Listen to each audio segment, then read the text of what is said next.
दुआ और ज़हीर जब सामने चलते फिरते हुए नज़र आ रहे थे, वो आपस में बड़े हँसी मज़ाक में चल रहे थे। एक दूसरे के साथ बड़े हँसी मज़ाक में एक दूसरे को कंधा भी मार रहे थे, हँस के भी बात कर रहे थे, आँखों ही आँखों में एक दूसरे को देख के हँस भी रहे थे। तो वो लग नहीं रहा था कि उनको कोई जितनी करनी थी इन्वेस्टिगेट कर ली है, क्योंकि मुझे केस की हकीकत का आइडिया हो गया है कि सीधा साधा पसंद की मर्ज़ी का केस है। उसको मुख्तलिफ रंग दिए गए, लोगों ने मुझे तनकीद भी की, शायद लोग हकीकत सुनना ही नहीं चाहते। अक्सर हम जाते हैं, बाइक पर भी जा रहे होते हैं ना, वो जाने देते हैं, हाँ जी कहाँ जाना है, हम जगह बताते हैं वहाँ जाना है, फ़लाँ नंबर के हॉस्टल पे जाना है, फ़लाँ कैफ़ेटेरिया पे जाना है, तो वो विदाउट एनी इन्वेस्टिगेशन कि आप कौन हैं, आप स्टूडेंट हैं या नहीं हैं, वो जाने देते हैं। पूछते ही नहीं है कि भैया आप स्टूडेंट हैं, किसी को मिलने आए हैं, नहीं, वो सिर्फ जगह का पूछते हैं कि कहाँ पे जा रहे हैं, कौन सी जगह पे जा रहे हैं, पंजाब यूनिवर्सिटी में। उनको जगह बताओ तो वो कहते हैं ठीक है जाएं। ये सवाल करना मैं उससे मिस कर गया था। ठीक है, मेरी बात हुई थी कि वो टैक्सी ड्राइवर कौन था, वो कह रही थी कि रैंडम था। अब रैंडम टैक्सी ड्राइवर मैं स्टैंड पे गई हूँ, रैंडम मिला है, उससे मैंने इज़हार किया कि मुझे लेके जाना है, मैंने उधर जाना है, तो उसने बड़ी मुश्किल से मुझे लेकर आया। रास्ते में मुझे बहुत ज़्यादा ख़तरा भी महसूस हुआ, लेकिन मैं बार बार दुरूद शरीफ पढ़ती रही, विर्द करती रही, जिसकी वजह से अल्लाह ने मुझे महफूज कराची से लाहौर पहुंचा दिया। फिर मैंने वो नंबर वाला भी जिक्र किया था कि जिस लड़की के फ़ोन से आपने ज़हीर को फ़ोन किया, वो लड़की कौन थी। वो कह रही थी वो आम सी लड़की थी, स्टूडेंट लड़कियां बैठी हुई थी उधर, तो मैंने उनसे लेकर किया था। तो ज़हीर के पास वो कह रही हैं वो सारा, क्योंकि डाटा ख़त्म हो गया हुआ है, जो मोबाइल में डाटा था वो सारे हमारे बार बार रीसेट करने में, बार बार ऑन ऑफ करने में, वो सारी पुराना जो डाटा वो उड़ गया हुआ है। इस वजह से वो कह रही है कि हम उस टैक्सी ड्राइवर का भी नहीं अभी तक पता कर सके दोबारा, और जो लड़कियां उनका भी नहीं कर सके। बिस्मिल्लाहिर्रहमानिर्रहीम, अस्सलाम वालेकुम नाजरीन, मैं हूं नदीम खालिद। नाजरीन, मैंने इमरान अली का एक इंटरव्यू किया था और आज दूसरा इंटरव्यू इसलिए करने जा रहा हूं, उसमें बहुत सारे सवालात इमरान अली से पूछने थे, क्योंकि बाकी जुनैरा से भी मैंने कोशिश की कि मैं उससे भी पूछूं, क्योंकि उससे ज़्यादा सवालात पूछे जाने चाहिए। लेकिन चूँकि इमरान अली ने भी उस वक्त इंटरव्यू किया था, इस लिहाज से इमरान अली भी उनकी साइड के कुछ सवालात के जवाबात जानते हैं। तो सबसे पहले तो इमरान अली से जानते हैं कि इमरान अली, आपका जो पहले इंटरव्यू हुआ था हमने इसी जगह पर किया था जहाँ पर आपने हमें बुलाया था, तो ये बताएं कि ये इंटरव्यू कहा जा रहा था कि आपने यहाँ पर ही इंटरव्यू किया था दुआ का, तो क्या ये वही जगह थी जहाँ पे पहले आपने इंटरव्यू किया था? देखें, इस वक्त मैं जहाँ पर मौजूद हूँ, जहाँ पर अभी आप आए हैं, ये मेरे बहुत ही करीबी दोस्त हैं, हम यूनिवर्सिटी के दोस्त हैं, और ये उनके बैठने की जगह है, यहीं पर बैठते हैं, एक हॉस्टल है ये।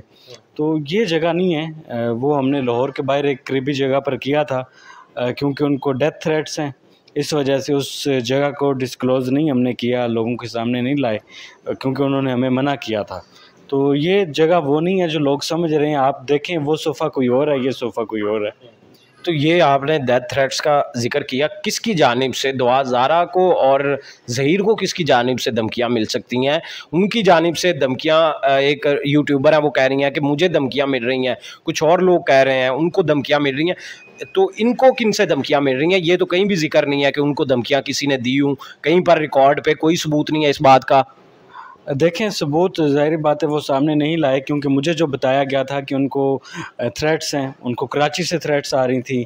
कराची में जो एक वो जिस जगह पर रुके थे, ज़ाहिर की फैमिली रुकी थी, ज़ाहिर रुका था कराची में जाकर, वो सारी रात वो कह रहे हैं हम सो नहीं सके थे, हमें मुसलसल थ्रेट्स आ रहे थे, रात पूरी रात सो नहीं सके।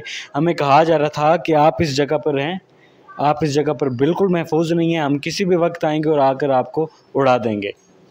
लेकिन ये कहीं ऑन रिकॉर्ड बात हुई होगी, इनको किसी ने कॉल की थी, किस तरह ये धमकी मिली?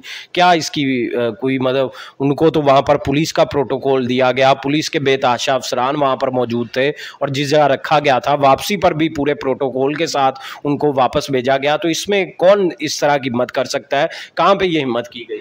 मुझे उन्होंने ये नहीं बताया कि कौन थ्रेट कर रहा है, मैंने जानने की भी कोशिश की थी, लेकिन वो कह रहे थे कि हमें पुलिस की कस्टडी में होने के बावजूद थ्रेट्स आ रहे थे और मुसलसल आ रहे थे, और ये नहीं उन्होंने बताया कि किसकी तरफ से आ रहे थे, थ्रेट करने वाला कौन था, ये उन्होंने मुझे भी नहीं बताया। तो इमरान अली, इससे आपको लगता नहीं कि ये सवालात बड़े आम से सवालात हैं? आप मुझे कोई धमकी दे रहा है तो मैं आपको बताऊंगा कि ये बंदा मुझे धमकी दे रहा है। और भी इस तरह, ये सिर्फ एक मिसाल नहीं है। मिसाल के तौर पे टैक्सी ड्राइवर, वो कहती है टैक्सी ड्राइवर के साथ आकर बैठ के मैं पंजाब यूनिवर्सिटी आराम से पहुंच गई, उससे आगे कोई बात नहीं बताते टैक्सी ड्राइवर कौन था। क्या आप टैक्सी ड्राइवर का और उस खातून जिसके नंबर से ज़हीर को कॉल की गई, ज़हीर के पास वो नंबर भी होगा, तो क्यों नहीं वो आपको वो नंबर देते कि आप ये टैक्सी ड्राइवर को भी ले आए सामने, आप उस लड़की को भी ले आए, ताकि सारा जो है दूध का दूध और पानी का पानी हो जाए। ठीक है, मेरी बात हुई थी कि वो टैक्सी ड्राइवर कौन था, वो कह रही थी कि रैंडम था। अब रैंडम टैक्सी ड्राइवर, मैं स्टैंड पे गई हूँ, रैंडम मिला है, उससे मैंने इजहार किया कि मुझे लेके जाना है, मैंने उधर जाना है, तो उसने बड़ी मुश्किल से मुझे लेकर आया। रास्ते में मुझे बहुत ज़्यादा ख़तरा भी महसूस हुआ, लेकिन मैं बार बार दुरूद शरीफ पढ़ती रही, विर्द करती रही, जिसकी वजह से अल्लाह ने मुझे महफूज कराची से लाहौर पहुंचा दिया। फिर मैंने वो नंबर वाला भी जिक्र किया था कि जिस लड़की के फ़ोन से आपने ज़हीर को फ़ोन किया, वो लड़की कौन थी। वो कह रही थी वो आम सी लड़की थी, स्टूडेंट लड़कियां बैठी हुई थी उधर, तो मैंने उनसे लेकर किया था। तो ज़हीर के पास वो कह रही हैं वो सारा, क्योंकि डाटा ख़त्म हो गया हुआ है, जो मोबाइल में डाटा था वो सारे हमारे बार बार रीसेट करने में, बार बार ऑन ऑफ करने में, वो सारी पुराना जो डाटा वो उड़ गया हुआ है। इस वजह से वो कह रही है कि हम उस टैक्सी ड्राइवर का भी नहीं अभी तक पता कर सके दोबारा, और जो लड़कियां उनका भी नहीं कर सके। बाकी जो इन्वेस्टिगेशन है वो टैक्सी ड्राइवर के हवाले से, दुआ ज़रा लाहौर कैसे पहुंची, कैसे कैसे पहुंची, इन्वेस्टिगेट करना जो हमारे कानून नाफिज करने वाले अदारे हैं उनका काम है। आला अदलिया का काम था कि वो इन्वेस्टिगेट करते, इस हवाले से भी कि दुआ ज़रा, वो उनका इन्वेस्टिगेट करना बिल्कुल काम है, लेकिन बतौर साफ़ी ये आपकी और मेरी भी जिम्मेदारी है कि हम भी इसको इन्वेस्टिगेट करें। आपने दुआ ज़ारा का इंटरव्यू किया, ज़ाहिर सी बात है आप इन्वेस्टिगेट करने गए हुए थे, आप हक़ाइक़ ही सामने लाने गए हुए थे, इंटरव्यू करने का मकसद तो ये था।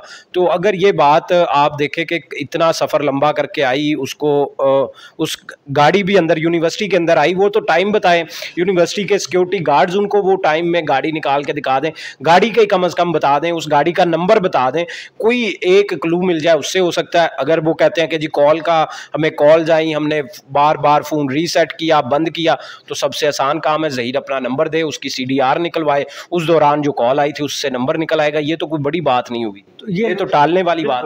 बिल्कुल इस चीज़ के लिए इन्वेस्टिगेट होना चाहिए। वो जो कानून नाफिज करने वाले इदारे हैं, जिनका ये काम है कि वो CDR नंबर निकलवाएं, सारी चीज़ें निकलवाएं, ये उनको करना चाहिए। ये मेरा काम तो नहीं है। मैंने तो एज एन एंकर पर्सन वहाँ पर गया, कुछ सवालात बनते थे जो मैंने लोगों से किए। अगर आप मुझे कहते हैं कि ये मुझे काम करना चाहिए तो ठीक है, मैं इस पर कोशिश करता हूँ। आपको हक़ाइक़ आपको सामने लाने चाहिए। अब हक़ाइक़ पूछे कि वो टैक्सी ड्राइवर कौन था, आपका सफ़र कैसे रहा, आप महफूज पहुँच गई, कैसे महफूज पहुँच गई, ये मैंने पता किया, ये मैंने पूछा। हाँ, मैंने ये सवालात शायद मिस कर दिए कि टैक्सी किस कलर की थी, उसकी सीट्स के कवर कैसे थे, टैक्सी चलाने वाले की उम्र कितनी थी, टैक्सी कितने किलोमीटर चली हुई थी, ये वाले सवाल। ये सवालात तो इररेलेवेंट सवाल है, लेकिन ये सवाल ज़्यादा इंपॉर्टेंट है, गाड़ी कौन सी थी, उसका नंबर कौन सा था। अगर वो कहते हैं कि जी हमने उस वक्त इतनी जल्दी में थे या नहीं गाड़ी कर सके, तो उसके बाद भी क्योंकि उन पर ये बहुत बड़ा इल्ज़ाम आ रहा है, इसमें कोई सच्चाई नज़र नहीं आ रही कि वो टैक्सी ड्राइवर जो है वो कोई अननोन शख्स था, तो फिर वो टैक्सी का नंबर निकाल लें, CCTV कैमरा पंजाब यूनिवर्सिटी के उसमें से वो तो निकलवा सकते हैं, वो तो अंदर रहने वाले हैं यूनिवर्सिटी में, उनके राब्ते भी हैं, तो वो उनको निकलवा लेना चाहिए, आपको उनसे बात करनी चाहिए। बिल्कुल मैं बात करूंगा और मैं रिक्वेस्ट भी करूंगा। कानून नाफिज करने वाले अदारों का ये काम है कि वो इन्वेस्टिगेट करें। वो CCTV फुटेज आम बंदे को तो नहीं मिलेगी, उनको आसानी के साथ मिल सकती है, वो इस पर काम करें। अगर मेरी कहीं ज़रूरत पड़ती है तो मैं कानून नाफिज करने वाले अदारे, चले हम खुद निकलवा सकते हैं, कम से कम वो गाड़ी का ही बता दें, टाइम बता दें कि इस टाइम पे आई थी और इस टाइम गाड़ी जो है, क्योंकि कोई टाइम का भी अभी कंफर्म नहीं आ सकता, किस टाइम आई थी पंजाब यूनिवर्सिटी। मुझे ये कहा कि मैं डे टाइम पहुंची हूँ, ठीक है, टाइम का उसने नहीं मुझे बताया, वो रात को नहीं पहुंची, डे टाइम पहुंची है। टाइम का हफ्ते को पहुंची या इतवार को पहुंची, 16 अप्रैल को पहुंची या 17 अप्रैल को पहुंची, ये सवाल करना मैं उससे मिस कर गया था, क्योंकि सम टाइम ऐसे होता है कि आपको इतना बड़ा इंटरव्यू करने जा रहे हो जो मोस्ट वांटेड होता है, पूरी कौम की नज़रें उस केस पर होती हैं, तो जल्दी जल्दी में कुछ सवाल थे जो लोगों की तरह मेरे दिमाग में भी चल रहे थे, वो मैंने मिस कर दिए। क्योंकि इंटरव्यू आप मेरा देखें 10 मिनट का था, 10 मिनट में मैंने बहुत सारे ऐसे ऐसे सवालात किए जो लोगों के ज़हन में थे, लेकिन उनको अलग रंग दिया गया। जो सवालात लोगों के ज़हन में, मैंने वही पूछे। अदालत में क्या बात हुई, कराची से लाहौर कैसे पहुँची, वालिदैन से मिलना चाहती हैं या नहीं मिलना चाहती, आपका पहला राब्ता कैसे हुआ था, ये सारे सवालात जो थे ये मैंने पूछे थे। बहुत सारे सवालात मैंने मिस कर दिए थे टाइम कम होने की वजह। आपने एक बहुत ज़्यादा इम्पोर्टेंट सवाल आपने पूछा। एक सरकारी इदारा पंजाब यूनिवर्सिटी, उसके अंदर बगैर उसके आईडी, स्टूडेंट आईडी के एक कम उम्र बच्ची वो कैसे दाखिल हो सकती है, और वो भी टैक्सी ड्राइवर के हमरा, एक टैक्सी ड्राइवर यूनिवर्सिटी के अंदर कैसे दाखिल हो सकता है, ये ज़्यादा इम्पोर्टेंट सवाल था। बिल्कुल ये था, और मेरे ख्याल में मैं कोई दुआ ज़ारा और ज़हीर की साइड नहीं ले रहा। मैंने तो एक इंटरव्यू किया है, हक़ाइक़ सामने लाने की कोशिश की थी। इतनी ज़्यादा वाक़ई मैंने इन्वेस्टिगेशन नहीं की कि कैसे पहुंची, टैक्सी ड्राइवर जब पंजाब यूनिवर्सिटी में एंटर हुआ तो किसने रोका। वो रोकने वाले को पता करना चाहिए था, रोकने वाले ने क्यों नहीं रोका। ठीक है, अक्सर हम जाते हैं, बाइक पर भी जा रहे होते हैं ना, वो जाने देते हैं, हाँ जी कहाँ जाना है, हम जगह बताते हैं वहाँ जाना है, फ़लाँ नंबर के हॉस्टल पे जाना है, फ़लाँ कैफेटेरिया पे जाना है, तो वो विदाउट एनी इन्वेस्टिगेशन कि आप कौन है, आप स्टूडेंट हैं या नहीं है, वो जाने देते हैं। पूछते नहीं है कि भैया आप स्टूडेंट हैं, किसी को मिलने आए हैं, नहीं, वो सिर्फ जगह का पूछते हैं कि कहाँ पे जा रहे हैं, कौन सी जगह पे जा रहे हैं पंजाब यूनिवर्सिटी में। उनको जगह बताओ तो वो कहते हैं ठीक है जाएं। इतनी ज़्यादा इन्वेस्टिगेशन वो नहीं करते जो कि उनको करनी चाहिए। तो आपके मुताबिक अगर कोई बंदा ये भी ना बता सके कि मैंने पंजाब यूनिवर्सिटी के अंदर कहाँ जाना है, क्योंकि उसे तो नहीं पता था, उसे तो यूनिवर्सिटी का ही पता था, उसे अंदर डिपार्टमेंट्स का या हॉस्टल्स का तो नहीं ना पता होगा, तो वो फिर तो इस बारे में मैं बता देता हूँ। जब दुआ से इस हवाले से बात हुई तो दुआ ने कहा कि ज़हीर ने मुझे सारी चीज़ें बताई हुई थी कि मैं फ़लाँ जगह पे रहता हूँ, फ़लाँ मेरा मतलब, अब वो चीज़ें डिस्क्लोज़ नहीं कर रहे कि कौन से क्वार्टर में रहते थे, कौन सी जगह पे, वो ज़ाहिर बात है उनके लिए मसले मसाइल हैं। ज़हीर ने पहले से बताया हुआ था कि हम पंजाब यूनिवर्सिटी में फ़लाँ हॉस्टल में रहते हैं, फ़लाँ हमारा उधर कमरा मिला हुआ है या जो भी मिला हुआ है उनको सिस्टम एक पूरा, क्योंकि वो पंजाब यूनिवर्सिटी के एम्प्लॉय थे। तो वो सारी चीज़ें ज़हीर ने उसको पहले बताई हुई थी, जो दुआ ने रटी हुई थी, और उसको पता था कि मैंने वहाँ जाकर ये कहना है कि मुझे वहाँ जाना है, वहाँ जाना है, वहाँ जाना है, वो सारी चीज़ें उसने बताई हैं हमें। इमरान, मेरी इतलात के मुताबिक ये आपको भी शक गुजरेगा कि आपने जहाँ इंटरव्यू किया, आप एक बैग, 2 बैग्स का तज़किरा कर रहे थे कि 2 बैग्स मौजूद थे जिसमें नूडल्स और स्नैक्स मौजूद थे। तो मुझे ये बताएं कि मेरी इतलात के मुताबिक इंटरव्यू किसी और के घर हुआ और सिर्फ इंटरव्यू के लिए वहाँ पर बुलाया गया, तो उस घर में वो बैग्स रखने का मतलब तो सिर्फ दिखावा है। ये आपके जहन में ये सवाल नहीं आया, यहाँ पर बैग्स रखने का क्या मकसद? वहाँ पे इंटरव्यू के लिए नहीं सिर्फ आए थे वो वहाँ पर मुसलसल रह रहे हैं। उसके बाद मैंने कहा कि ये इतने ज़्यादा क्यों? ज़ाहिर बात है नूडल्स और स्नैक्स इतने ज़्यादा होना हैरान कुन बात है कि एक बच्ची कितने को खा लेगी। तो इस पर उन्होंने मुझे कहा कि वो मुसलसल खाती ही नूडल्स और फास्ट फूड है और बोतल पीती है, रोटी वो खाती नहीं है। जिस पर मैंने कहा क्यों? वो कह रही है कि वो अपने घर में भी ज़्यादातर पिज़्ज़ा, बर्गर, स्नैक्स और नूडल्स ही खाती थी, रोटी नहीं खाती थी, ये उनकी वालदा का भी बयान है।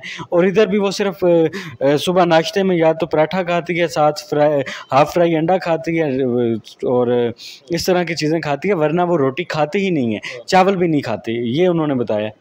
तो इमरान अली, अब मुझे ये बताएं कि आप मज़ीद इसमें कोई आपके ज़हन में अभी तक कोई इबाहम नहीं है, आपको ये बड़ा स्ट्रेट फॉरवर्ड केस अभी तक लग रहा है, आप मज़ीद इसमें कुछ इन्वेस्टिगेशन की ज़रूरत नहीं समझते कि होनी चाहिए? मैंने जितनी करनी थी इन्वेस्टिगेट कर ली है, क्योंकि मुझे केस की हकीकत का आइडिया हो गया है कि सीधा साधा पसंद की मर्ज़ी का केस है। उसको मुख्तलिफ़ रंग दिए गए, लोगों ने मुझे तनकीद भी की। शायद लोग हकीकत सुनना ही नहीं चाहते, हकीकत के बारे में जानना ही नहीं चाहते। लोग मेरे ऊपर तनकीद कर रहे हैं कि आपकी बेटी के साथ ऐसे हो जाए। अल्लाह करे यार, खुदा का वास्ता है, किसी को बद्दुआएँ देने से बेहतर है कि आप वाक़या जो हुआ है उसकी हकीकत तक, उसकी तह तक पहुँचें।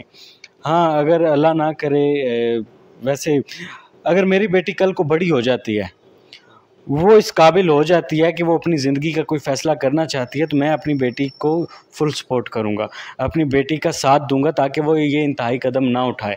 मैं काज़मी साहब और उनकी फ़ैमिली पर अपने बच्चों की तरबियत का इल्ज़ाम नहीं लगा रहा। उन्होंने अपने बच्चों की बहुत अच्छी तरबियत की है। बहुत सारे ऐसे वालिदैन हैं जो अपने बच्चों की बहुत अच्छी तरबियत करते हैं। कोई भी वालिद नहीं चाहता कि उनकी जो औलाद है वो नाफ़रमान हो, ठीक है? इसी तरह से उन्होंने भी अच्छी तरबियत की होगी, लेकिन कुछ बच्चे होते हैं जो नाफरमानी कर गुजरते हैं। दुआ ने भी ऐसा किया, दुआ ने बहुत घटिया काम किया। मैं उनको कोई सपोर्ट नहीं कर रहा, उनके फेवर में बात नहीं कर रहा। मैंने तो as a YouTuber, as a सहाफ़त के स्टूडेंट कोशिश की थी कि हकाइक क्या हैं, क्या अगवाकार गैंग है या इसमें कोई और हकीकत है। हकीकत सामने आई जी, पसंद की शादी है। अब पसंद की शादी है तो लोगों को हकीकत बताई जा रही है, लोगों को कह रहे हैं कि ये हकीकत है, लेकिन हमारे माशरे का अलमिया ये है कि यहाँ पर कोई हकीकत जानना ही नहीं चाहता। सब कह रहे हैं कि हम दुखी हैं, हम इमोशनल हैं, तो आप भी हमारे साथ इमोशनल हो जाएं। अगर मैं इमोशनल हो जाता, मैं हकीकत को सामने ना लेकर आता, तो ये इंटरव्यू ना होता और दुआ अपने मुंह से ये ना कहती कि मैंने पसंद की शादी की है। मैंने तो सिर्फ हकीकत लोगों तक पहुंचाने की कोशिश की है कि आखिर मामला क्या है। मामला जब लोगों के सामने आ गया है, लोग उसे एक्सेप्ट करने के लिए। लेकिन इमरान अली, क्या हकीकत आप ये समझते हैं कि एक इंटरव्यू से आप वो तमाम चीज़ें जो कि जानना ज़रूरी हैं, वो तमाम चीज़ों का आपने एक इंटरव्यू में मालूम कर लिया? इंटरव्यू तो बड़ी प्लान चीज़ होती है, उसमें जो साफ दिखाया जाता है इंटरव्यूअर को वही होता है। वो सवालात जो है वो पूछ सकता है, सिर्फ सवालात से ही जान सकता है। जो बाकी मौजूद वहाँ पर चीज़ें हैं उनसे तो कुछ पता नहीं लगता। तो आप नहीं समझते कि बहुत सारी चीज़ें इसमें मिस हो गई इस इंटरव्यू में, और वो भी ज़रूरी हैं, और वो इस तरह इनकी ज़ुबान से सुनने की बजाय उनको इन्वेस्टिगेट करके, क्योंकि ये सारी चीज़ें क्लियरली बताएं, आप उनके मोहल्ले में जाएं, आप उनके दोस्तों से मिलें, वो अपने क्लियरली सही वाले लोग जो हैं उनको सामने लेकर आएँ और कहें कि इनके इंटरव्यूज़ करो और इनसे पूछ लो आप, ताकि आप आज़ादाना सवाल पूछें, ना कि एक ऐसे इन्वायरमेंट में जहाँ आप एक कमरे के अंदर बंद है और वहाँ पर चंद लोग मौजूद हैं। मैंने बिल्कुल ये कहा, ये मैंने उनको कहा कि आप जितने मीडिया चैनल्स हैं आप सब पे जाएं, आप अपना मौक़िफ़ दें, लोग आपसे सवाल करेंगे। मेरे पास 10 मिनट का टाइम था, 10 मिनट में मैंने जो पूछना था वो मैंने पूछा।